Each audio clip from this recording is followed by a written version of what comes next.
Most port cask whiskies try to become dessert.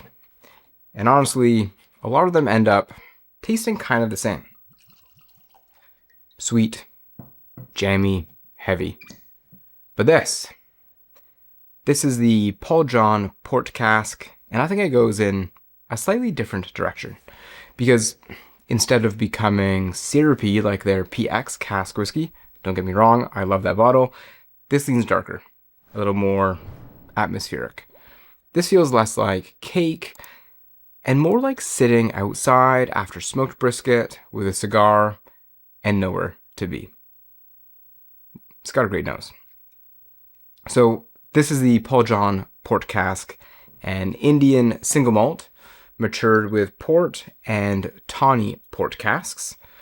And if you've already had the PX release from Paul John, I'll link my review here, this comparison gets really interesting because the PX cask feels designed around sweetness. Again, go watch my review. I talk all about that one in depth. Both of them are decadent whiskeys. Both of them are indulgent, but they create completely different moods. Before I talk too much, I'm going to get into this because I can smell the nose as I hold this glass. It goes dark. There's like this beautiful plum reduction, dark berries. It's really sweet, molasses, but not just jammy sweet. There's cocoa powder.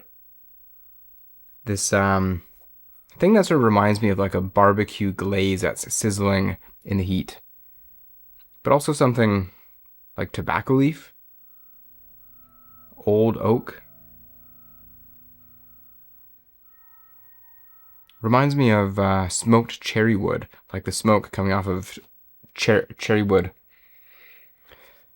All of this reminds me of like a cigar lounge and an old leather chair, polished and ready. But let's dive in. Cheers. Yeah, definitely still rich. Really sweet. I get ripe figs, but bitter, dark chocolate. Yeah, the bitterness is definitely here. There's like burnt sugar, espresso. It's a little drying, but there's this nice wave of oak spice. Charred wood cuts through in there before it becomes too sweet from that initial sort of fig and chocolate sweetness. And I think that balance for me is the key. Because this absolutely could have become too dense, too sticky, too heavy. But the spice and the oak structure, I think, keep pulling it back. Something a bit more savory and textured. Paul John, for me, has a lot of tropical sweetness in their profile and lineup. And that sweetness is still here, just really subtle.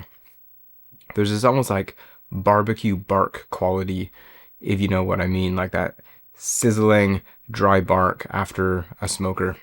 But I'm also getting like a sweet pipe tobacco here. This whiskey to me feels like it belongs beside smoke. Genuinely, if you are doing smoked chicken, ribs, brisket, whatever, this whiskey makes sense. Or a fantastic cigar whiskey too. Not because it's aggressive or a sweet sherry bomb, but because it lingers in this sort of slow, rich, warming way that I think pairs naturally with smoke and spice. And this is where I think the difference between this and the PX really becomes clear. If you love sweeter dessert style whiskeys, the PX cask is probably the bottle for you. Now, this one to me, how would I describe it? It has more tension to it. More savory depth, more contrast, more structure. And that also means this might not be for everyone. If you like bright, delicate, fruit-forward whiskeys, this might feel too dense. Go get the Paul John Nirvana. This is going to be too dark, too heavy on the oak richness. If you love port influence, darker sherry profiles, smoky food, cigar pairings, textured malts, this absolutely delivers. For me, I'm going to give this one an enthusiast pick, not because it's universally approachable, but because if this profile clicks with you, I think you're going to love this bottle.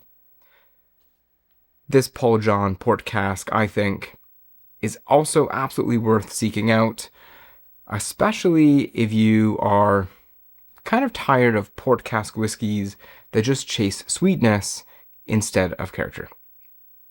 Okay, why don't I wrap this up? I've been talking for a while. I think a lot of cask finished whiskeys feel like they're trying to add flavor. This feels like it's trying to create a mood. And honestly, I think that mood works pretty well. Let me know. Have you tried this one? Which one should I try next? I think I've got their Madeira cask next that I'll try in a couple weeks, so stick around for that one. See you soon.